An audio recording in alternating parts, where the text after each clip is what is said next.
All right, welcome to the Academy where we discuss and seek a change in long term athletic development. My name is Ben Wellenbach, and I am the dad of two girls and strength coach and owner of Be Well Fitness since 2007.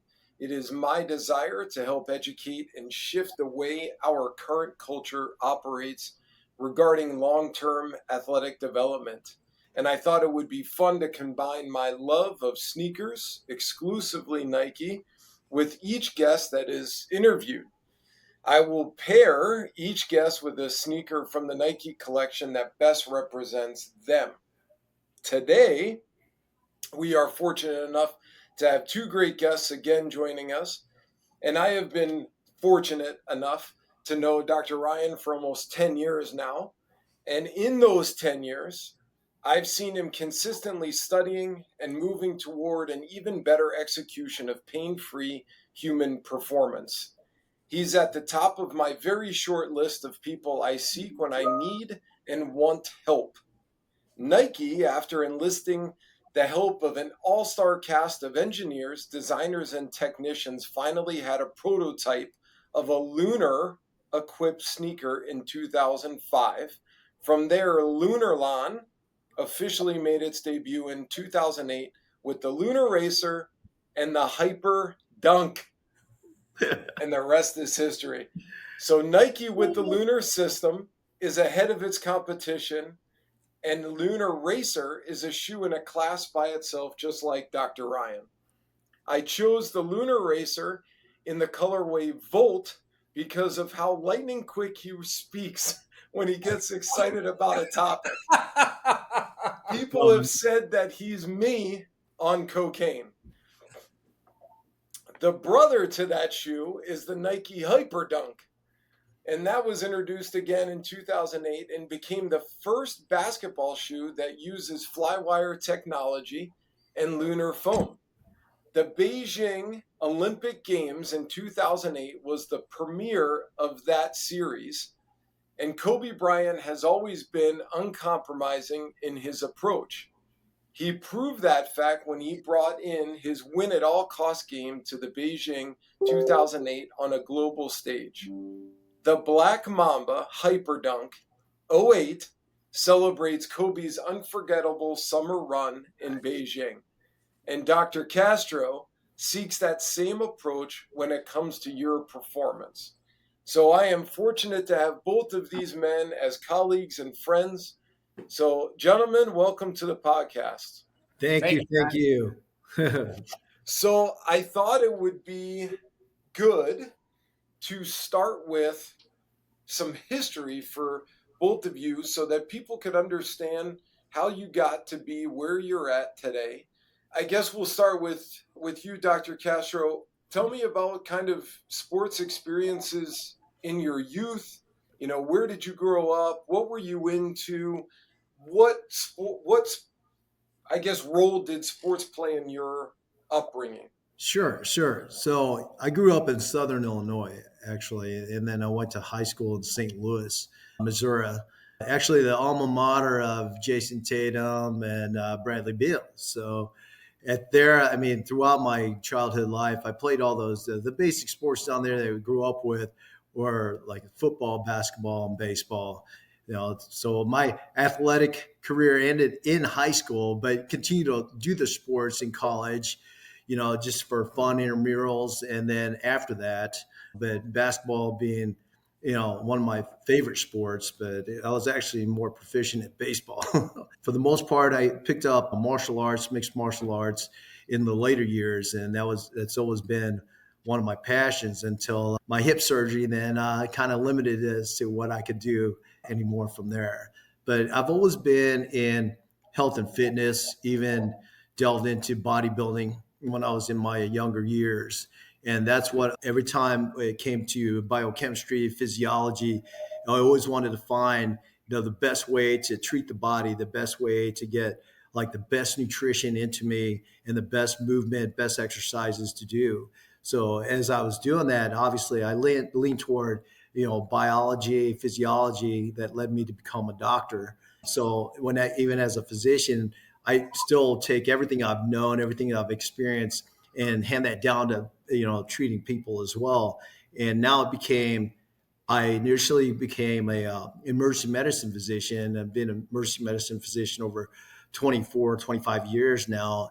Yet, it's always been a passion of mine to do something a little more impactful on the preventative side, and led me to start a longevity performance clinic with Dr. Glynn. So That's awesome. That's Fantastic. awesome. I mean, when you were younger and playing the various sports, was that something that um, you just kind of gravitated to because friends were doing it, or like how did you get into all the various? yeah, that's a good question because I'm actually first generation American. I'm Filipino.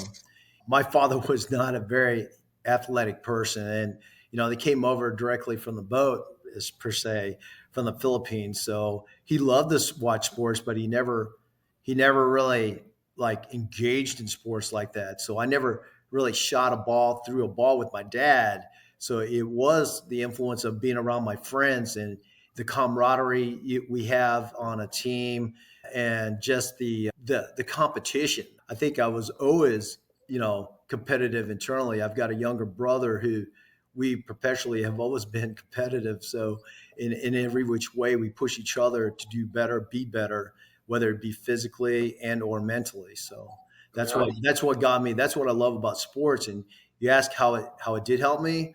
Well, it helped me get through like medical school and all the trials, tribulations, as well as acquiring the proper positions and jobs that we come out there. I always tell my kids, just I'm a father of 4 children as well, but it's learning how to compete, but learning how to work with each other, learning how to work with other people. yeah. I mean, I don't think there's any doubt that sports have an impact far beyond just the actual sport itself.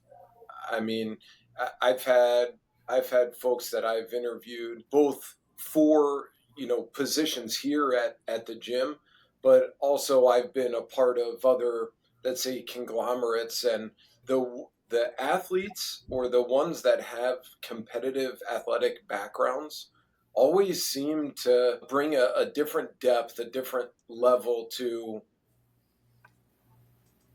what just beyond the X's and O's, So I agree with you. But all right, Dr. Ryan, I come on. all right. Sorry, just making sure everything's copacetic. So yeah. So Where'd yeah. you grow up? I grew up originally in Wheeling, Illinois. So it's suburbs Chicago, and through that time, we did the. This is when the Park District there was very little travel teams at the time. Yeah. So we did soccer was number one, right? And then from there, I remember we were at Sears and they had football pads. And my dad was a football, high school, and always heard stories. And my mom buys us these like $20 pads or whatever. And I mean, there's nothing to these pads and helmets. And my older brother and I are outside our front yard going full speed, wham! Like when I look back at it today, I'm just like, it takes my breath away. Yeah, and then the next year, my dad's like, "You guys want to play football?" And it was like, "Great!" And excelled at football. But we also were martial artists, so I ended up doing the martial arts for about 16 years. Which martial art? Taekwondo. Okay. So we did that. That was hands down probably one of the better sports for discipline, for keeping yourself accountable, for mobility. And I mean, at the time when you're a kid, you don't realize it. Now looking back at it, you're going, Jesus. I still have discipline from my grandmaster that taught me how to do stuff. You always have that in the back of your head. And this is where, to everyone's point, coaches make a profound impact on the athlete. The Mm-hmm. parents make a profound impact on the athletes. And as I went, I ended up playing college football and still did martial arts in college on the side. But when I got out of college, that's when the psychology came into play, and more so. So let me go back a little bit more. When I was in middle school, I remember, and this is a big thing. Middle school is a big time of life for a male and a female, but more so the male, because this is when the brain literally breaks down to rebuild up when you hit puberty.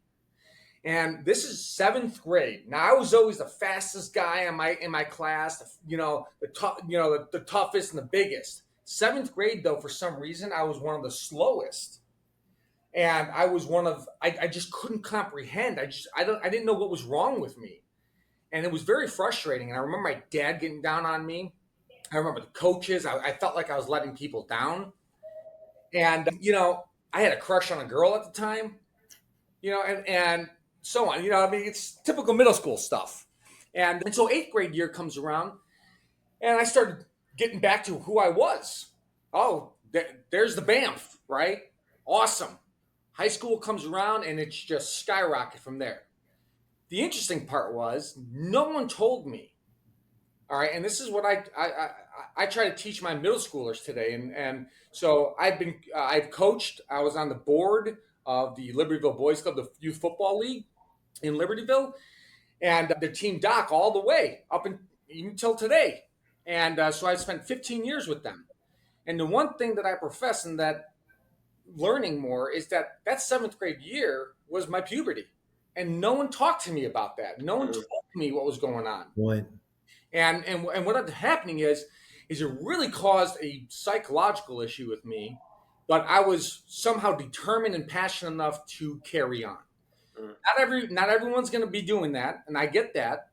But the more and more kids and parents understand to address a situation like that, the more you can guide the individual to be a better person and understanding, and they'll want to flourish the year after that. So a lot of these great athletes that we see today in high school, they may not be the best athlete. Their constituents that are not in that sport might be the best athlete, but they totally just degraded themselves because they didn't think they could do it. So it's a phenomenal transition in life, and because of that, it got me thinking. When I was in high school, you have good days and bad days, but why was it? And this is a question that I chased for years. No one could answer this question for me until I got into graduate school, and I met a guy by the name of Dr. Carrick.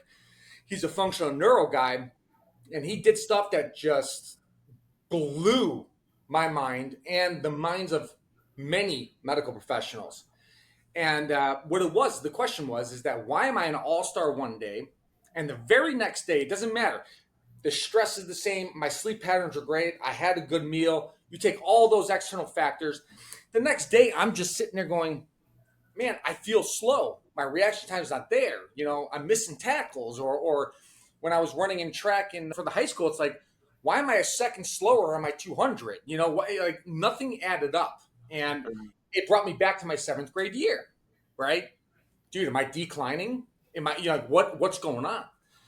And so now, over years, I went to undergrad, I went to graduate school, and I did 2,500 hours of postgraduate studies in the field of functional neurology. And what it was is that over sensory stimulation. And it's amazing that I've been working with athletes all across the board, from little leagues, high school, Division I, Division III, to the pros. And the one thing I could tell you is that it's not just one thing that's causing it. It's a plethora of things. And what we see is, even if I just do little soft tissue work, all right, on the shoulder, the neck, the back, the knee, whatever it is, we could see the person get back to where they were. But then I could take that same person, do the same exact stuff, and they don't respond as well. Well, is it my therapy that's wrong, or is it something else? And the answer is something else. You got to find it. So what I find more and more intriguing is that it's more of a modulation issue. Modulation means how the brain perceives your environment and how it can respond to that environment. So just like we say, if you're stressed out, can you think clearly? The answer is no, you're not. if something's on your mind, or you don't get enough sleep, or you're malnourished, can you perform optimally? The answer is no. So all my athletes that come in, I ask a simple question: if we were to play a game right now, do you believe that you are at 100% of your potential? And these athletes would say, yes, I feel great. So I test them with either a digital muscle tester to see exactly how strong they are in a certain plane. Then I do a therapy on them, whether it is a cognition therapy. And the real cool thing is we see substantial increase in motor performance, all right, and sensory reaction times. So these are really cool things that I've finally answered over, God, almost 2 decades of asking the same question. And the beautiful thing is that I put it to the test and it works, right? And there's no one thing that is the key.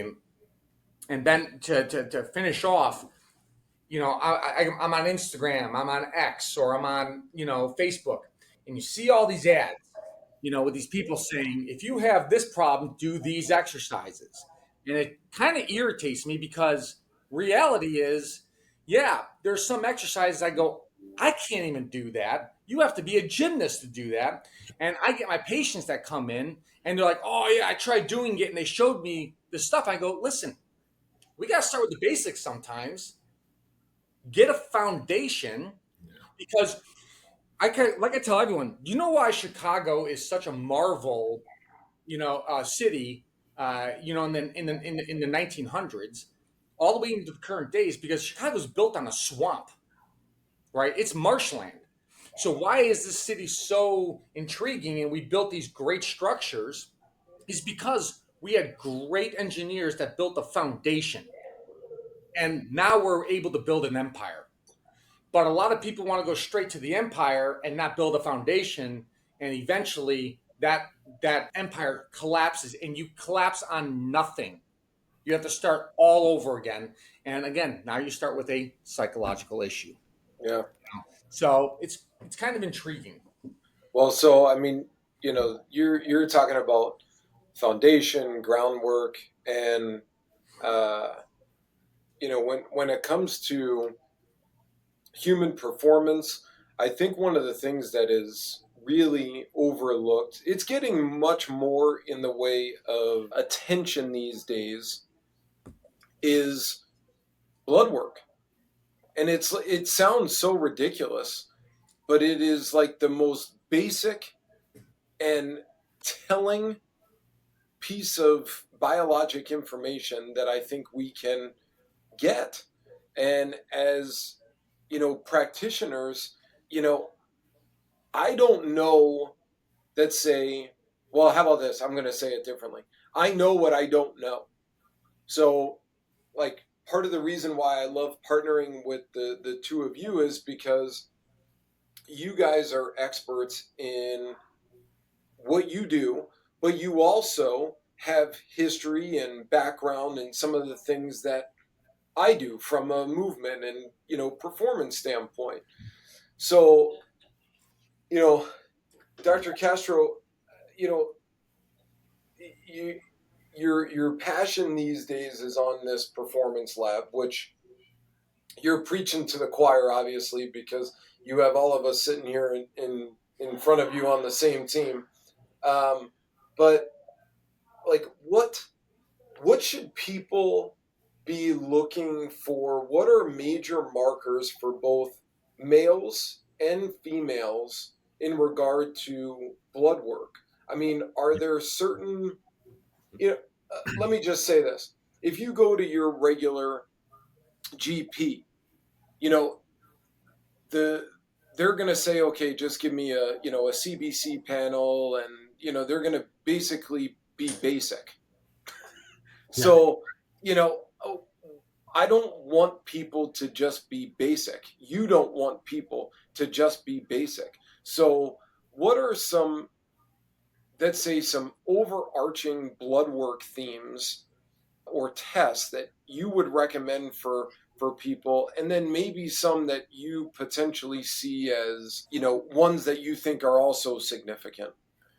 Sure, that's a good question. So basically, again, like you said, everyone's different. So if someone comes in, you have to listen to their story. You have to listen to what are they talking about, and it comes down to the basic thing. If people are coming to you, it's because they feel off. They don't feel like they're at 100%. They're not at their optimal self. Whether you're an everyday person or you're an athlete. Hmm. And so it reflects back to inflammation, really, because inflammation it presents itself in many ways, from anxiety, lack of sleep, cognitive, neurocognitive dysfunction in any way. Like you have these tingling sensations or palpitations, but also you may not be thinking clear. You feel like you're in a fog, but it comes like this, and it expresses itself physically, whether you have high blood pressure, your heart rate, basic heart rate is up. I mean, these are all reflective, like you said, internally.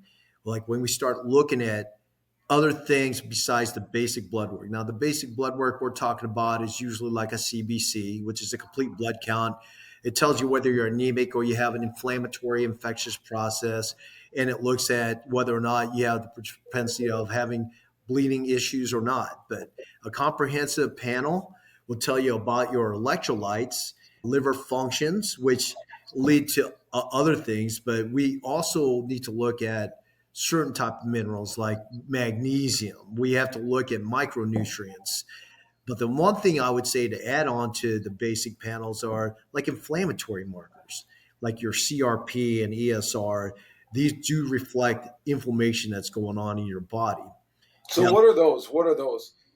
sedimentation rate and a C-reactive protein, these are markers that reflect like inflammatory markers that reflect what's going on in your body. Like whether or not you have an acute inflamed a condition or an infectious process, these markers can be elevated. Now, somebody who's not quote unquote sick with fever or ill in that way, but have these odd symptoms that I explained earlier, those if there was those are elevated, those could reflect inflammation. And then we start to look at more like the stress hormones, like the cortisol levels. We start looking at for a middle-aged person versus a very young person. We start looking at hormone balancing really, because that ties into how when we get older, middle age or get older, those we go through a lot of changes in our body that would reflect these changes. As an athlete, if you're having these stress symptoms, you can find some levels changing that could obviously affect performance. Now, Hmm. overall health, I think it all ties in. We all look at the lipid panel because the lipid panel reflects a lot of what we eat, and what we eat is what gives us energy to perform on our daily activity and athletically. So that lipid panel tells us a lot in terms of how we are as a society and how we are as an individual, whether we eat optimally or whether or not we don't. And that is which we can really, if we want to go down a hole, it's basically inflammation starts with sugar and bad carbohydrates, processed foods, all that junk food that's out there right now. And it's been marketed to us through the media, commercials, etc. But as you guys know, for athletes, we want to be at our best, so we have to fuel ourselves. I always say, "Hey, do you see yourself as a Hyundai or a Ferrari? Are you going to put the regular gasoline into the Ferrari? No, you're going to put high octane fuel because you want it to run well. It's the same thing for an individual. So I mean, those are kind of things we would look at, and obviously for some people that seem a little off, sometimes I'll run a drug screen and or tox screen depending on the individual situation if there's some suspicion. So All right. So summing that up: CBC, chemistry, lipid. hmm What complete else? metabolic profile (CMP), Yep. ESR, and then CRP, Okay. and then hormone panels for the middle aged, older people, most Yep. likely. Yep, All based. right. So Ryan, do you see, because Eric was talking pretty implicitly about inflammation across the board for all the blood work. Yeah. When you have somebody that comes into your clinic and they're obviously coming in because they're in pain or they have some sort of issue that they're coming to see you for, can you sense that inflammation? Can you feel that? Can you, how do you treat that? Do Yeah. you see So it? it's a great from our patients that see other physicians or clinicians, right? And what a lot of people don't realize is that almost 80% of our diagnosis comes from your history, Mm, what you're doing, right? And this is how we can deduce stuff pretty fast, asking specific questions and getting the right information. So you may feel like sometimes, yeah, well, what they do? Well, they did a lot. They had they're asking questions to reverse engineer what exactly is going on with you. right, People do come in and they are experiencing some type of inhibition, function, out of body experience, dullness, tightness, whatever it may be, right? You break it down from there, and there's a thing. It's group four fibers. All right, they're also known as nociceptors. All right, and nociceptors are pain fibers. Now you got to understand. People got to understand is that our pain is always kept on, and pain is a very good response because if you don't feel pain, there's something wrong, right? So the whole point of the brain is to inhibit your pain so that you can function throughout the day. mm, Now, when we overdo stuff, there's a thing called metabaroreceptors. All right. And these detect chemical changes that are associated with some form of muscle fatigue, increased lactates, increased hydrogen ions, or potassium ions. What that means is that if you have any dysfunction, discomfort, these receptors detect it. And ultimately, what that does, if kept on, all right, they activate the muscle to guard or to completely be flaccid, like just jello, right? And it can't activate. So when we see this physically, we can say, yeah, there's something going on. And there's a lot of times where we'll get people where it's like, hey, this is a lot more than what I'm capable of, right? And in that case, you have to know when to refer out because I love chiropractic care. I love functional neuro. I love physical therapy. The problem is that I I'm good at one thing, right? And that's what I do. right, And that's Dr. Castro plays a profound role in getting us better because if your hormonal panel's off, if your right, metabolic system's off, we need to fuel it and give it the resources. Then I can sit there and work with the individual to build something on it. I can't build a house without materials, right? So Dr. Castro give me those materials to build this house and again, build the empire, right? So then we take these receptors, we train them to turn off, and we give it the good beta endorphins and the growth factors. And next thing you know, we're a better functioning individual. Now, once we have me, it's like, all right, we send people that are good to go to people like you, Ben, and you then optimize them. I, Dr. Castro and I restore people to what they are. yeah, People that give them that ability to optimize their strength and optimize their performance are people like you that work with people to increase their muscle mass, to increase their mobility, and coaches to coach the person how to do stuff. yeah, right. That's our whole goal. Yeah. Well, You know, I want to say one thing. go, I forgot one more thing, Ben. do One it. of the another inflammatory marker that I should have mentioned is homocysteine levels. Homocysteine levels is good to know because what it does is it does induce a lot of inflammation, and it can affect your mitochondrial health. As everybody remembers in school, mitochondria is the powerhouse of the cell. So if you start to affect that, then you throw off your energy producing source. For the most part, a lot of that has to do with it's the lack of nutrition, really, and that also will decrease. And I know I talk about to Dr. Glynn about this all the time, and I've mentioned it to you, but when you start to decrease your nitric oxide in your body, that you're really thrown off. And that's we could talk about that as a whole different section of how That's to a great optimize, section.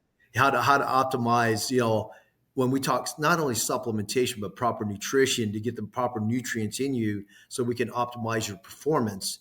It starts basically, you have to, like Ryan said, we have to build this. You can't just say take it and it'll be all of a sudden Superman taking one dose and then walking out and being your best. But over time, as you accumulate all the proper nutrients, you will be at your best. Absolutely.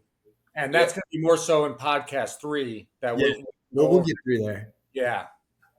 we'll get to more case studies in the next one. But I think what you guys are speaking of too, or what you finished talking of, is what essentially needs to happen to be able to take someone from where they are to where they want to be. So starting with some blood work, starting getting to know really the inner workings of what's going on, because as you said, Doc, they're coming to you because something's going on and they want to feel and or see a change. And Ryan, you and I have worked together on many of folks, and I think ultimately your role is to, for both of you guys, how well can you get someone just to the starting line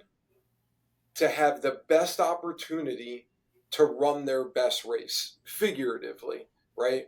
Because you know, whether they're coming to you because of lack of energy, whether they're coming to you because they're in pain, your job is to rebuild that foundation, like you said, Ryan, right? Because from my standpoint, I can't, I can't build a Ferrari engine from a performance standpoint if the frame is, I don't know, what did you use, a Hyundai? Yeah, my daughter's car. we're gonna get we're gonna get sued by Hyundai, and in years down the road when they watch this I've podcast. used that analogy over 20 years ago. That's when it was 20 years before. So There's a good course now. Exactly. Okay, so let's kind of just shift slightly, because I want to kind of buzz back to like the beginning time. Eric, you talked a little bit about your dad, but what roles, Ryan, you can kind of start, since Eric, you started a little bit of it, but what roles did your parents play in just your overall sports, let's say, journey and experience? Eh, that could have shifted too from when you were younger, Ryan, and you were just playing with Sears shoulder pads to like playing in college. But like, what was their role for you? So yeah, this is I call this BC. All right. This is before kids. All right. All right. So That's the year BK, no, knucklehead. no. children. Mm, Children, right? okay. So at the time when I was a kid, you think one way. Now as a father and me coaching, and I'm going to be a little bit of an older dad, but I think that's allowed me to develop and coach and be a better father, because I have seen all my friends how they raise their kids, and so I'm a little bit more patient. I see faults, and I'm going to try to be the best person I can be. And looking at my mom and dad, my dad was great. My mom was an athlete. My dad was an athlete. They pushed us, and this is where it comes to, parents are the most foundational component of how the child, or how the child is going to develop. And I have a lot more respect now and understanding of what my mom and dad did and what we were doing through there. And so what ends up happening is someone's knocking at the window right now, Eric. I think I know who that is. So what ends up happening is that they're the ones that if they do everything, patience is a big one. Each kid is developing differently, right? You can't push your first child like you did your second child, or vice versa. Mhm. And that's a big thing the parents have to know. And my parents, they did a pretty good job with me. Could they have done something different, better? Absolutely. But what parent couldn't, right? But they made me a phenomenal individual, an eager individual, and an individual that didn't know how to quit, right? Mhm. The other thing is persistency. You got to be persistent. There's times where I didn't want to go to practice or I didn't want to do this or that. They were the ones that saying, no, you need to go. I wanted to watch Teenage Mutant Ninja Turtles. Mhm. I wanted to watch, X-Men, but they're the ones saying, no, go. And because of that, you know, I get home from practice or a game and it's like going, wow, that was awesome. Right. So parents are very, very pivotal in the child's development. Yeah.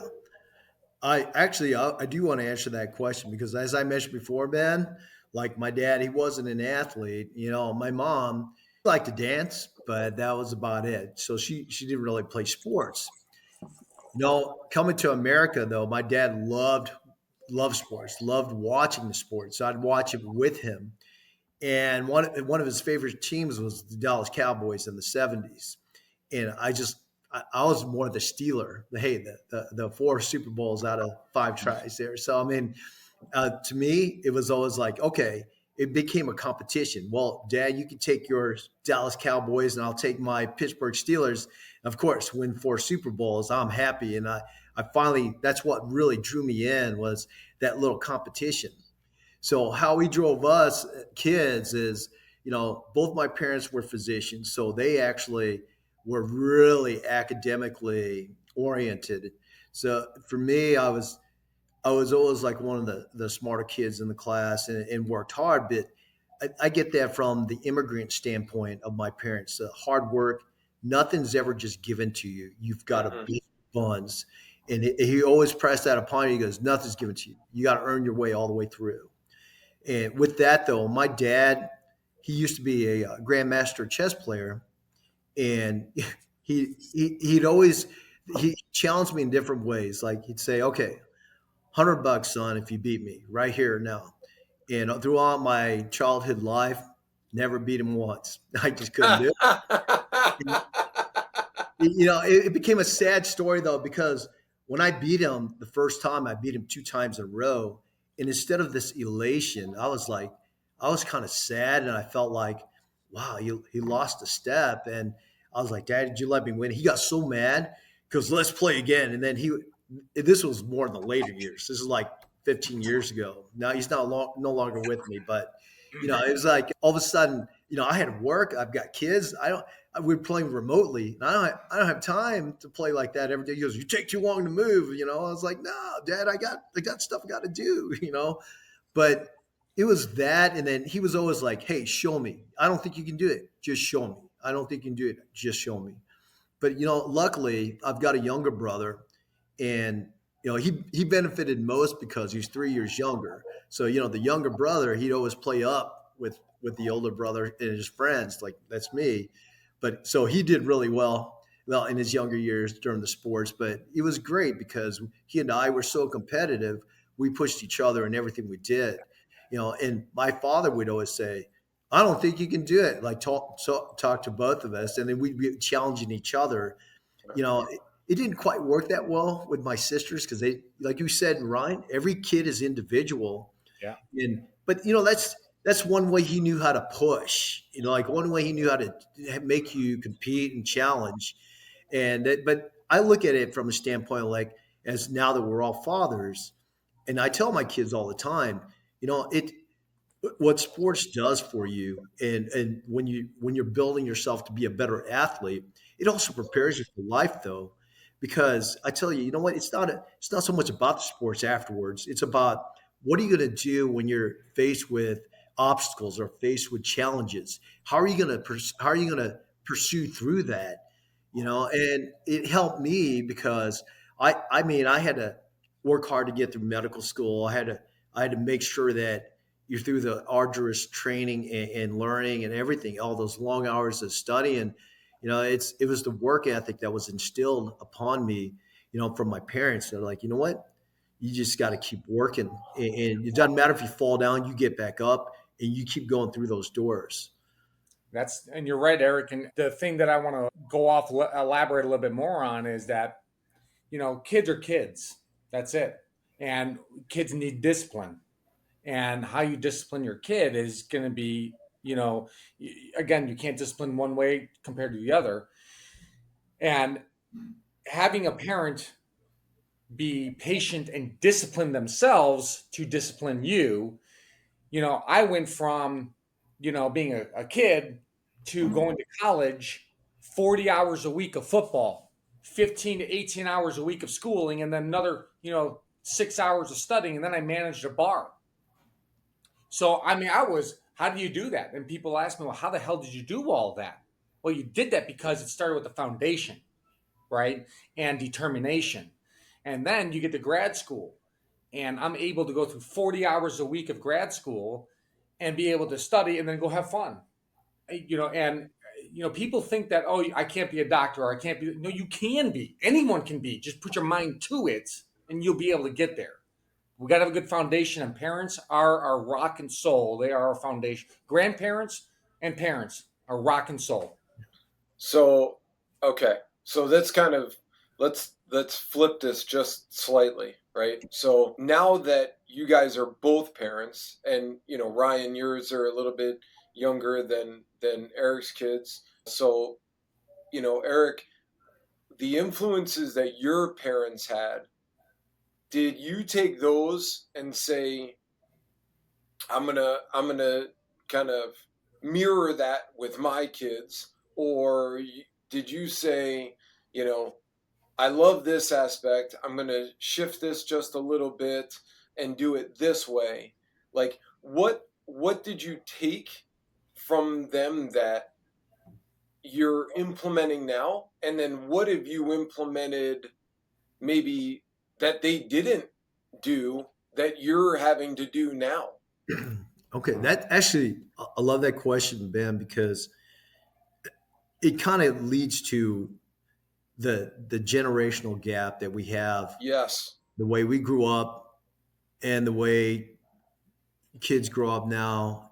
There's a lot of different influences and exposure that the kids have nowadays that we never did.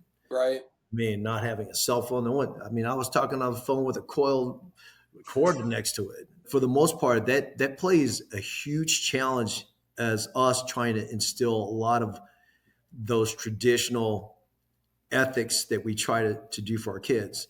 So even though I may express to my kids some of the things that I grew up with, and they know where I stand on it, it's a challenge. It's a challenge because I have three girls and a boy. I think that the different personalities and the different influences, it's hard. I know that I do stress that, one, they got to do their academics. They have to do that.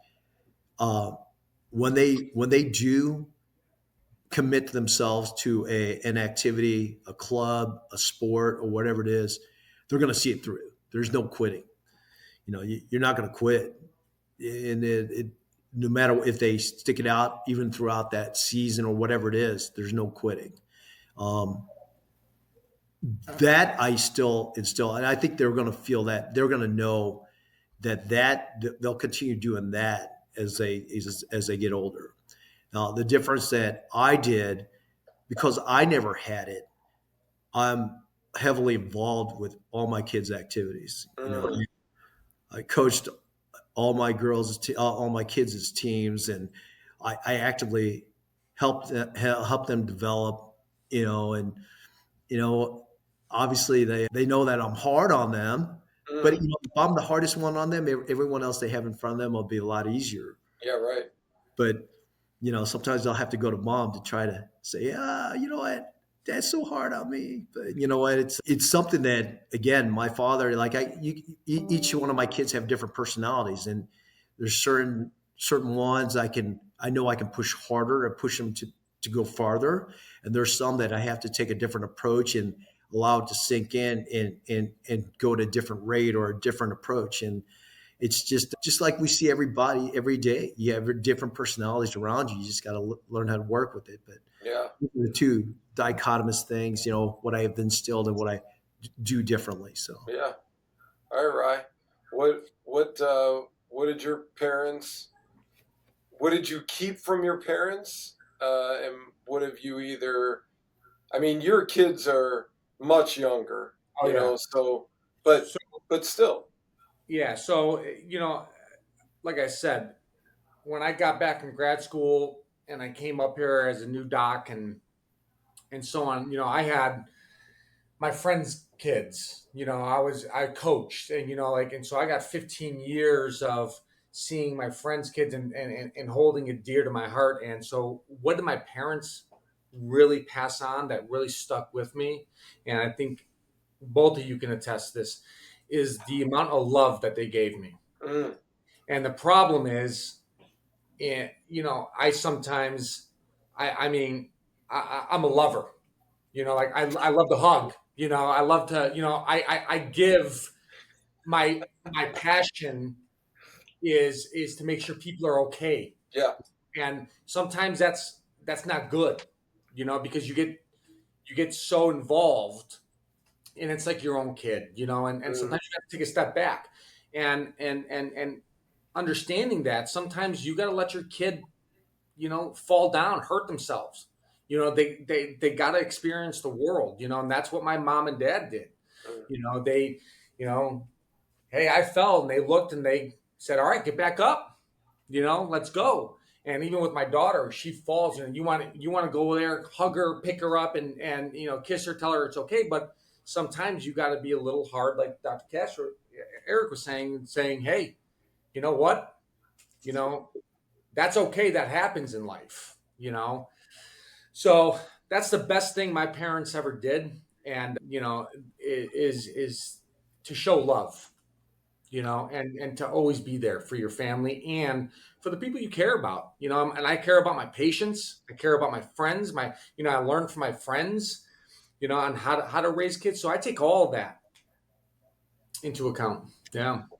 So, first of all, I'm going to get that sound bite that says, "I'm a lover." I'm also a fighter. All right. I'm That is also going a to fighter. be Okay. that's going to be on a Christmas card everywhere. I love it. uh, You gotta have the caricature of mine on there. that's going to be the meme. I'm a Yeah. lover.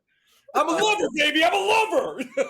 uh, but I think you honestly you bring up a really good point that and certainly correct me if I'm wrong because this is just a little interpretation of like what you said. What I kind of got from that is that some of the things that you're learning is parents are living vicariously almost too much. They're becoming these not only helicopter but like bulldozer type, and they're not allowing kids to be kids. They're not allowing them to fail, to make mistakes. Are mistakes okay? And I think that's, I mean, at least that's kind of what I was getting from what you were saying. Is that potentially accurate, or did I miss the mark? Absolutely. We only learn, like, if you always did everything correctly, you would never know what's wrong, and you would never know, how to get out of a situation, because when we fall and we get up, we learn going, I know to pick my feet up next time when walking, or Yeah, to look around my surroundings. That's how we learn. And we learn off of that, and it just compounds the tumble effect, and don't get into the everyone's a winner stage either, right? I mean, we're not going to get into that topic because that's a whole different beast in itself. well, I mean, I think what you're saying, it reminds me very much of this post that I just put up today from one of my high school coaches. He was a football coach of mine, And I'm actually hoping that he and his son will be on a future podcast. But he said, the greatest respect you can show players is to coach them hard. Same with dedicated students, teach them hard. That means showing them that you care about their growth and development, not just as players or students, but as individuals. Times change, but these obligations do not. Coach them up and teach them up.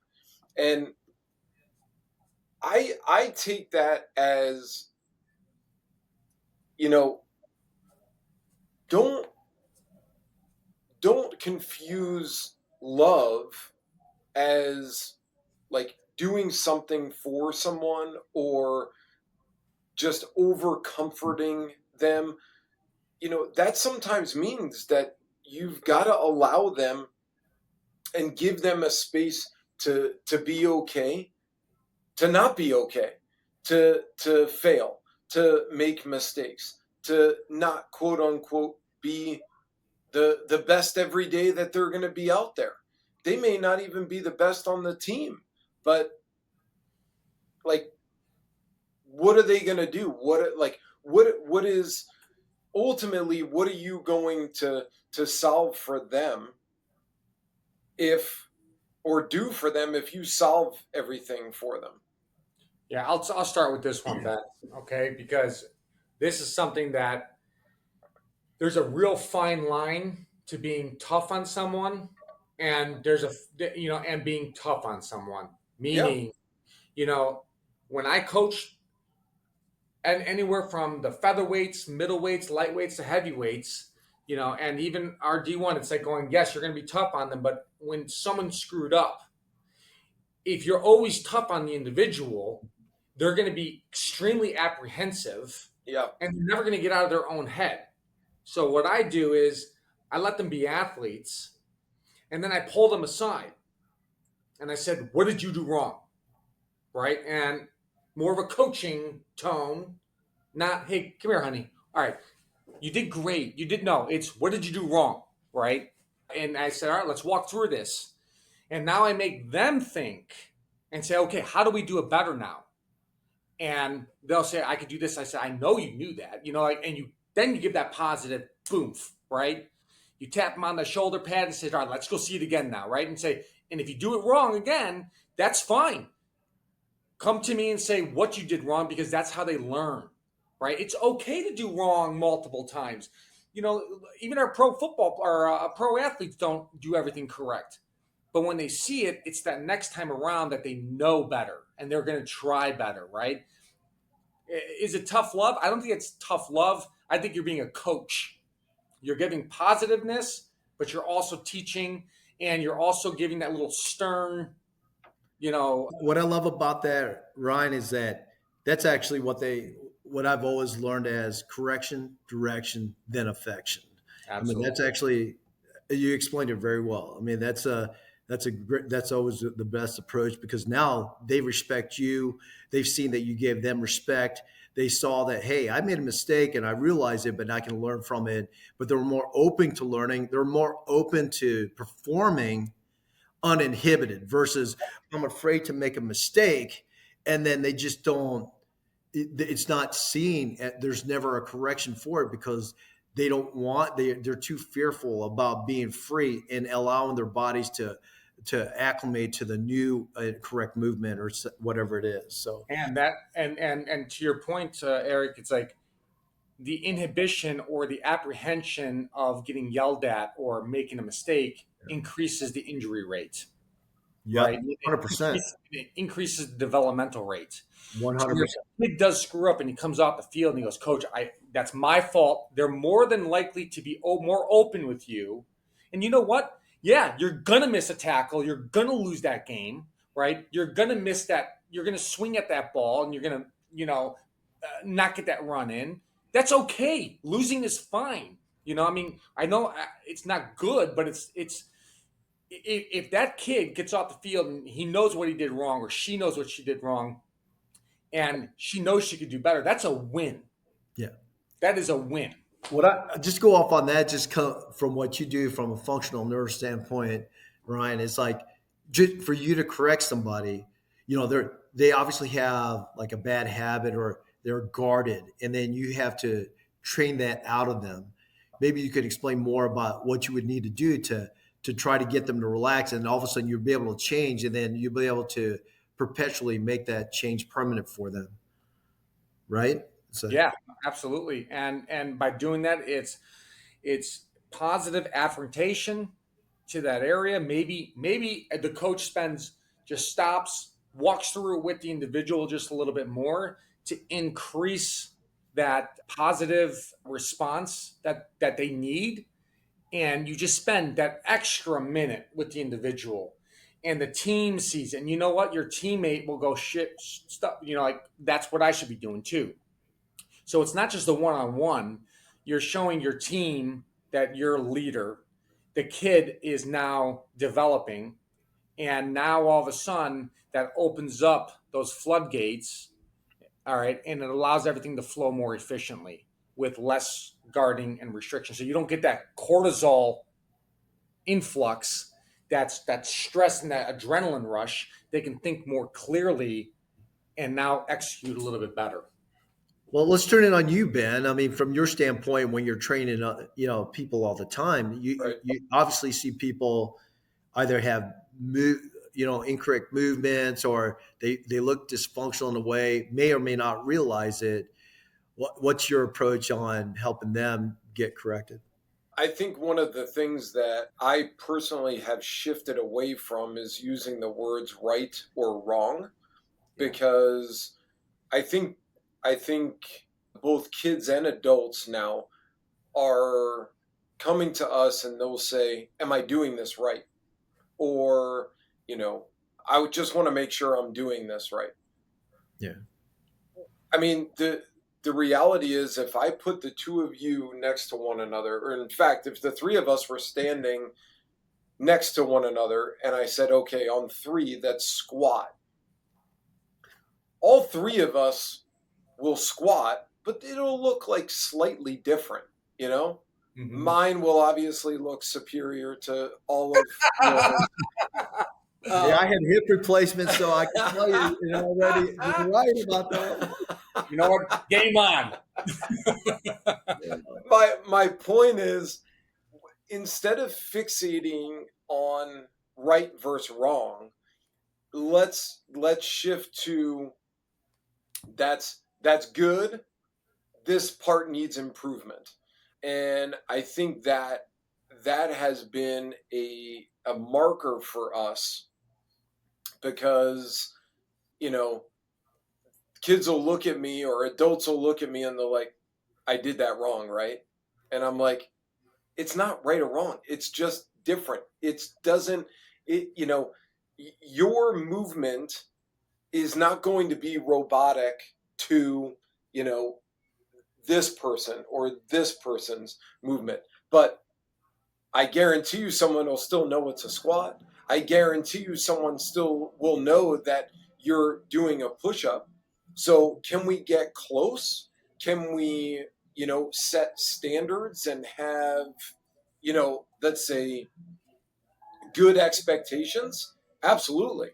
And that's where I think what I was getting at with like this tough love, which is, we have got to have good expectations, and we need to have realistic expectations of what, let's say, you know uh, even inherent markers are. So the expectation is, this has nothing to do with skill. Like we don't have expectations in our facility in regard to skill. And in my opinion, I don't think there should be expectations in regard to skill when it comes to team sports either.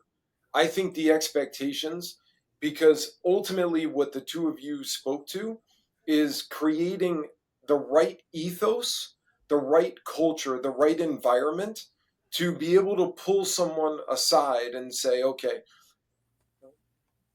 what happened here? What's going on?" Give them a space and an environment to say, "Look, I know something's not kosher here. I made a mistake here. Okay, great. So what are we going to do? Where are the next steps? And then coach them up to be able to get there. But that doesn't happen in a skill-based ethos. In other words, the expectation is you show up on time. The expectation is you give your best effort, whatever that effort is for the day. If you're having a bad day, you are absolutely allowed to have a bad day, but give what you got based on the bad day. Be open to being coached. I mean, all these are these intangibles that we use in the gym that I then seek to help other coaches in a team or skill-based setting utilize, so that ultimately that builds the skill.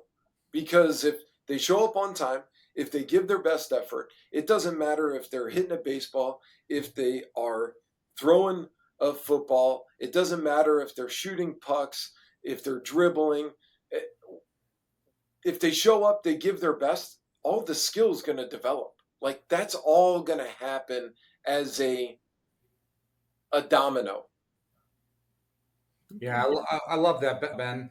You know, to your point, you know, we can talk about form all day long. More and more that I get into, you know, what I do and what I see, the more and more I realize that form is a figment of what we perceive as correct.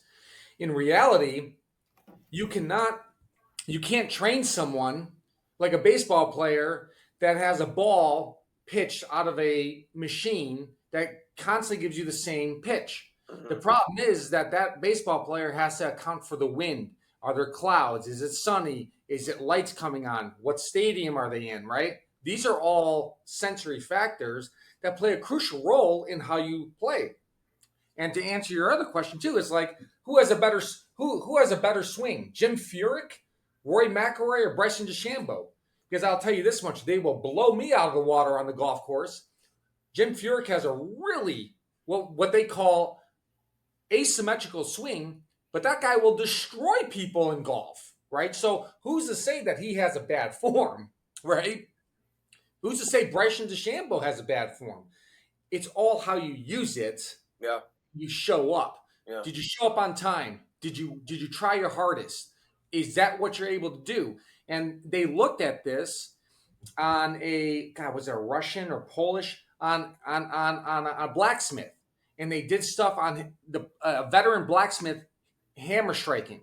And what they found was that they took a novice blacksmith and they couldn't do the same exact work as the veteran. And they said, well, that's because their form's off. And what they found was that the actual master blacksmith, his form was never perfect on every swing. It altered on every one. And they said, well, how is that possible? He should be swinging that hammer the same exact time. And they found out that it wasn't. What they found more and more was that blacksmith had different environmental effects that correlated and that caused the brain to work, and he had to alter centimeters, inches, and you know what? He got that same result. So if we practice in perfect form always, you're going to get destroyed in the game because that game is not perfect. It's very asymmetrical, and you got to adapt Right. to your environment. Yeah. That's what's called being an athlete. Yeah. Good. You got a great way of putting that, Ryan. So. All right. So a couple kind of rapid fire questions here for you to start to wrap this up. If you guys are looking at sports right now, you know, couple sentences, Eric, what excites you in sports right now? Beyond, you know what? Caitlin Clark. I'll tell you what. I wouldn't be watching women's basketball. I mean, I have three girls. They all play basketball, but even so, watching the NCAA, I'm a big NCAA fan. I'm not a big NBA fan because of the purity of the game. But Caitlin Clark, to me, in my eyes, has been one of the best players in the sport of women's basketball, uh, as far as I can remember. Really, you've heard some of the veterans back in the early '90s, but her ability to be able to shoot the ball and pass the ball, just knowing the game, having the knowledge of the game, to me, that excites me because we see a lot of guys do it. Guys are almost like a dime a dozen. We were able to witness in, even 15, 20 years from now, while you guys are still around now, I may be under, but I mean, hey, you never know. But I'm just saying we were able to witness that live, to be able to see that. It was like the coming of Michael Jordan. Same thing. To me, Caitlin Clark made an impact on sports today for me. All right, cool. Ryan, what excites you in sports right now? You know what? I haven't been excited about sports, and this is nothing wrong. I can't stand where sports are going today. Well, hold on. We'll get there. But what? No, but to Eric's point, Caitlin Clark, I did not like her in college. I personally, I think she's a great athlete. You can't. It's just like, who's better, LeBron James or Michael Jordan, right? Well, Jordan is it, right? But I'm never going to say that LeBron James is a phenomenal athlete. I just don't like his attitude, right?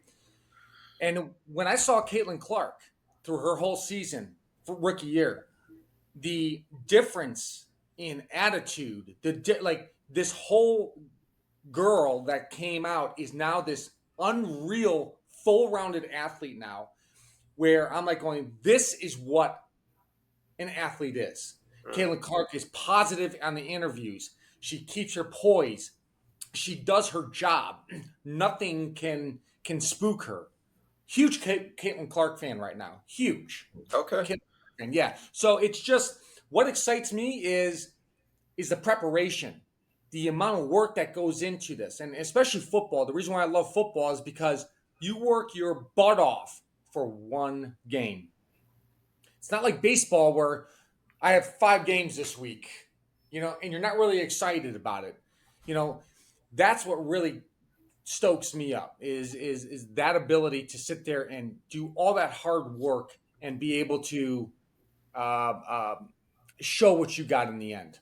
All right. So Ryan, I'll go right back to you, since you were quick to want to get all angry. What would you like to shift or see change in sports right now, whether it's youth, high school, college, pro? What would you like to see shift or change in sports?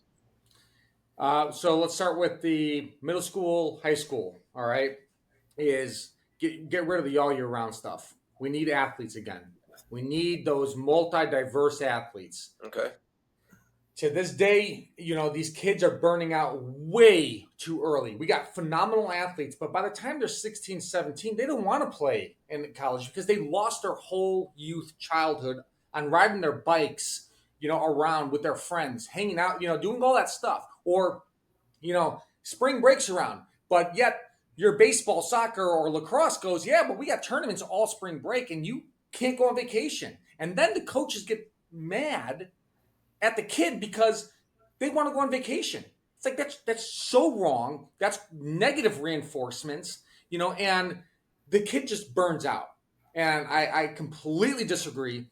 Youth sports, and this is the other disgusting part, and I get the business side of it, but it's almost a $40 billion a year industry, and some of these coaches don't have the best interest of the kid. They have the best interest of their pocketbook.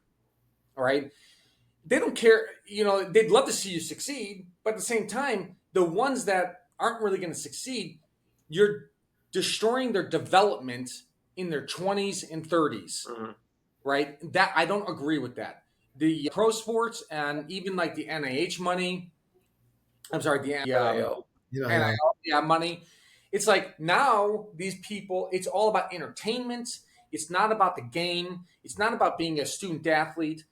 It's you took college 10 years ago. People ask, or 5 years ago, what would you rather watch, college or the NFL or the pros? And everyone's like, college, because the NFL is becoming more or pro sports are becoming more entertainment, uh, and it's more show. It's no longer about looking these elite athletes do what they do best, right? And that is something that I think has destroyed, because now these kids are seeing these pros and they think this is the way it should be. And it's a distorted image of what's to become, because that's not life. That is not life. Life is what Walter Payton, Michael Jordan, Urlacher, that's life. That was hard. That was great. And now all of a sudden, you got too much theatrics. You got too much regulation. You got too much crap. Okay. Yeah. All right. Yeah. All right, Doc. Yeah. Your turn. What would you like to see shift or change? So going on, Ryan hits a point that I was going to make as well. I mean, I have two things. One, I'd like to see it back. I remember growing up, you played the sport of the season, and again, you're overall well-rounded. But not only that, the muscle development in young athletes is going to be important to do more than just repetitive one thing that leads to injuries, as we see in young girls nowadays. We've been seeing more ACL injuries from mainly young females, because of the constant repetitive and pushing all year round, versus doing something different. But when you overuse muscles, as you guys have seen and attest to, is you get chronic injuries, soft tissue injuries, bone injuries. But I'd like to see that. I'd like to see them not get reprimanded for being a multi-sport athlete, where sometimes if they're on a certain team and there's expectations for that athlete to participate fully, and then lose either playing time or lose a position on there because they were dedicating themselves to another sport for a different reason. The other thing too that Ryan was saying is, I'd like to see. I mean, the reason why I don't watch NBA is like Ryan. I mean, NBA is not. It's entertainment. It's not. I like the college sport because it's the purity of the game. I went to Indiana University with Bobby Knight there. I mean, that's just pure basketball, and it's being able to see the game and watching the game the way it should be played. And I miss that. I mean, yeah, you have these young kids like Ryan was saying with the NIL, and it's more the focus is not where it should be. I mean, you'll see now that the ones that that do well, the professionals that do well, you see they were athletes to begin with. They were playing multiple sports, and they have better. Some of them have better adjustments to life, and not really taken by all the money, fame, and it's all about me. It's all about me, But it'd be nice to be able to see, like back in the day when they had limited amount of teams, where there was more rivalries, there were more competitiveness at a higher level, and they would see like teams more. Again, alluding back to like the WNBA, they don't have as many teams, but you know what? They play each other more often. So now these rivalries get built, and we don't. It's hard to see that in NFL. I love the NFL. It's just any given Sunday, which is kind of nice, but Program any given Sunday. Any given Sunday. That's what I love. It's like, these guys are all professionals, and it's in college. It's like, hey, all these NIL guys want to go where they get the exposure, and because they want to get to the next level, they got all the money. And then as we see the shift in the conferences that we see now in the college level, I mean, all these conferences that we grew up being established as being, hey, we've got the Pac-10, which where's it now? It's like it's no longer around. We lose all that. So I'd like to see that the rivalries come back. I know they exist in some, but man, we're losing the competitiveness across the board because everybody just wants to be on a winning team. And you go back to what Ryan's saying, who's the best? I mean, Michael Jordan. I mean, LeBron James, he's gone to all these places with all the money, with all the players, and he's not perfect when he got to the finals. Is all I'm saying. So really fast, I'm just going to touch up on what he is. females in sports, and this is I'm a huge passion about, because we totally neglect our young female athletes. Reason why, and I wish more coaches would pay attention and listen. When girls hit puberty, girls and boys, like, so when before boys and girls hit puberty, girls are always a little bit faster, they're a little bit taller because they develop faster. Once puberty hits, what happens to a girl's hips? They start to widen just a little bit, right? And they have hormones that men don't really experience. Oh, we experience them all right, buddy. Well, we do, but we don't have periods, right? We don't menstruate. So the problem is that during I'm gonna get that in a soundbite too. yeah, right. So during certain times of the month, the girls become very inflamed and they don't realize it. And if you look at a lot of the data on ACL injuries and hip injuries, especially our soccer players, it's usually on the inflammatory time of their menstrual cycle that the coaches are pushing way too hard and their ligaments are super laxed. And now all of a sudden, bam, that's what happens. And it's just these reoccurring chronic injuries, and they go, well, I don't know what's wrong. Well, what's wrong is that you need to be taking some breaks or cool it down on certain times of the month, right? That no one ever wants to talk about, right? But you got to talk about it. And once you figure this out, you see these girls' injury rates will drop immensely on those. All right. Well, okay, so where do we go from here? We go to the next episode that we will film in a couple weeks. And that episode, both doctors will have some case studies for us. And we will, who knows, maybe I'll even have a case study or two in the gym. But we're going to talk about case studies that essentially we will see from a source issue, not a site issue. Meaning, when someone comes into us and they complain of a shoulder issue, is it really the shoulder that is the issue, or is it coming from somewhere else? And so we're going to speak to some of those and then some others as well.